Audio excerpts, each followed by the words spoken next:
Hi beautiful people, welcome back to my channel. Today I'm bringing you something a little bit different again, and it's going to be my first ever first impressions video and wear test of a product that I have wanted to try for the longest time. Now, if you've followed me for any amount of time, you know Nars Radiant Longwear foundation is my absolute ride or die go-to foundation.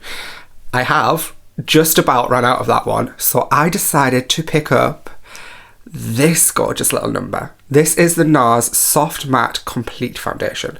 I've wanted to try this for the longest time. I don't know why my skin has been craving a matte foundation, even though it's dry as sticks out there and my skin's a little bit dehydrated. I've wanted to give this a go because I've seen so many things online about it. I've seen so many people try it and I'm like, I want to try it too. I want to give it a go. I picked this up earlier in the week off Nars's website. It was only £28, so it's actually cheaper than Natural Radiant Longwear. However, this foundation comes with a lot of substantial claims. This is a medium to full buildable coverage foundation. I'm all about that. It's natural soft matte finish. It has 16-hour wear. We are going to put that to the test. It's oil-free, oxidation resistant, shine-proof, transfer-proof, humidity-proof, sweat-proof. She's got a lot of proofs. Protects from pollution and blue light, and is 45ml of product. For that last one, I'm going off what the packaging says, and it does say 45ml. We're not going to test that claim, but the rest, let's put those to the test. Just quickly primed with my usual two primers. I don't want to try anything new. I don't want to try anything different. I want this foundation to just slip right in with my regular routine and play nicely with all my favourite products. Let's dispense. Oh, I was expecting a little bit of a thicker foundation. The shade I've gone for is 4.5 Vienna. That's my usual shade in Natural Radiant Longwear. Because of lockdown, we kind of can't get colour match right now. Fingers crossed this is the right shade in this foundation as well. Let's test that coverage.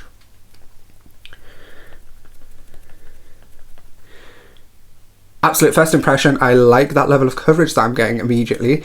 Now, I do use a sponge, so a sponge will suck up a little bit of the product.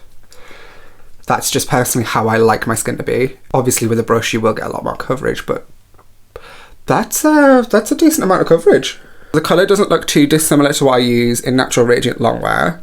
The key is, will it oxidise? The claims say it won't. I am getting a nice amount of coverage from the get-go from this, definitely.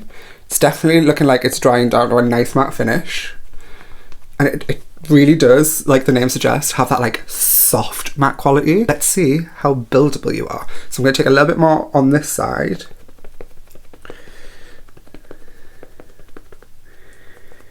And let's compare the two.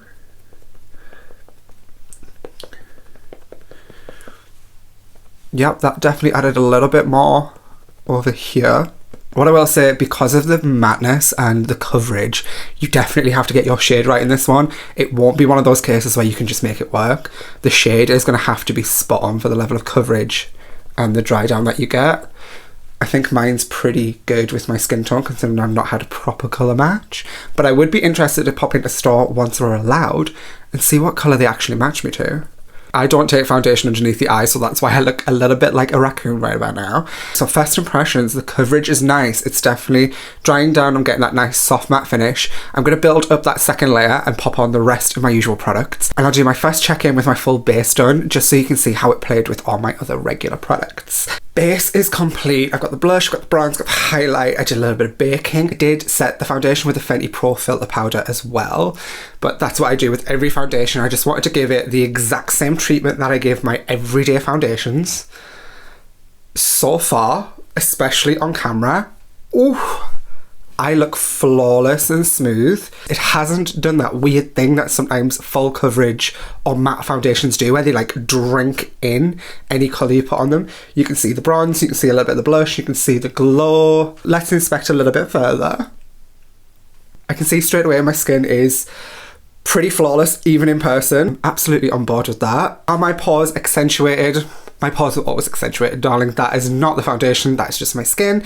I am cool with that, that is okay with me. It's not sitting on top of the skin, it's like, it's part of the skin, if you know what I mean. It just looks like matte skin, basically. It hasn't oxidised yet, which is good. So the colour hasn't changed, so hopefully it stays like that throughout the day. So far I like it, but will I like it at the end of the day? Who knows? Let's find out together. Okay, so we're on 12:25. My goal is to try and wear this till about 8:30. So we get a full 8-hour wear test. I'm not going to touch up throughout the day. This is it. This is the base. I'm going to pop eyeshadow on. I'm going to play with other makeup. But for the base, that is it. I won't blot it down. I won't add extra powder. I'm going to go play with a little bit of makeup and I will see you for the next check-in. Full glam on. We are now at about 2:10.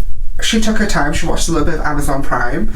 I'm feeling this pink fantasy. If you want to know a little bit more about this look, check back my Instagram tomorrow.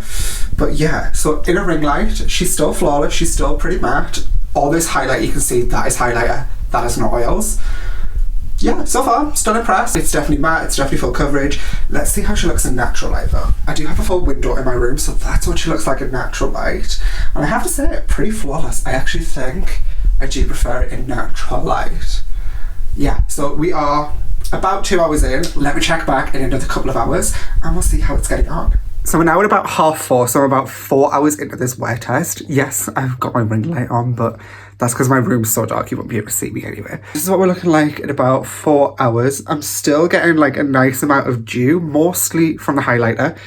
The skin is still pretty matte in most places. At this point, might add a little bit of powder just through my T-zone because I do get a little bit oily there. But the foundation's still looking pretty flawless and it's holding up pretty well. Next thing to test on my list is the transfer proof claim. I have to pop out and go to Asda and grab a couple of things. And obviously we have to wear face masks at the minute. Personally, I don't think transfer proof means that a bit of fabric on the face rubbing up and down won't remove your makeup. However, let's see. Of course, I've got a good fresh mask to go, so we'll see after my little trip how much is left on her.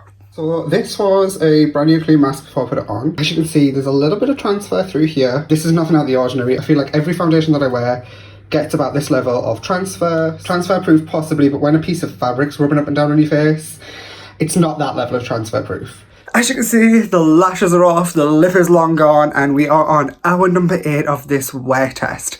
I'm just using minging overhead lighting for this one, but this is my final check-in of the day, and I have to say, I am pleasantly surprised considering I haven't touched this up at all. I am looking a little bit dewy, the oils are breaking through. I'm not mad about that. It's giving me gorgeous skin, but it's definitely held up. Let me come a little bit closer. I don't really have anything breaking down on my skin. I'm not losing any foundation. I've got a little bit missing on my nose where I wore a face mask earlier, but that's about it. I don't think everything can be claimed on the foundation for every type of skin. But we all have different skin types and different skin concerns and skin conditions, so that's going to screw with every kind of foundation that we wear. All in all, do I like the Nars Soft Matte foundation? I really do. Maybe not as much as my Natural Radiant Longwear quite yet, but this is a gorgeous foundation. It has got gorgeous coverage, it wears really well. My favourite thing about this foundation might be the fact that it photographs super flawlessly and really well. The lights in my room are quite yellow, so it is making me look like I'm not matching anymore, but this definitely does match my skin tone at the best that it can, and it doesn't oxidize like one of the claims do say. Thank you for watching my first ever first impressions and wear test video. Don't forget to like and subscribe. Leave me a comment down below if you've got anything else that you want to see me review in this kind of style, and I will see you in the next video, guys. Bye.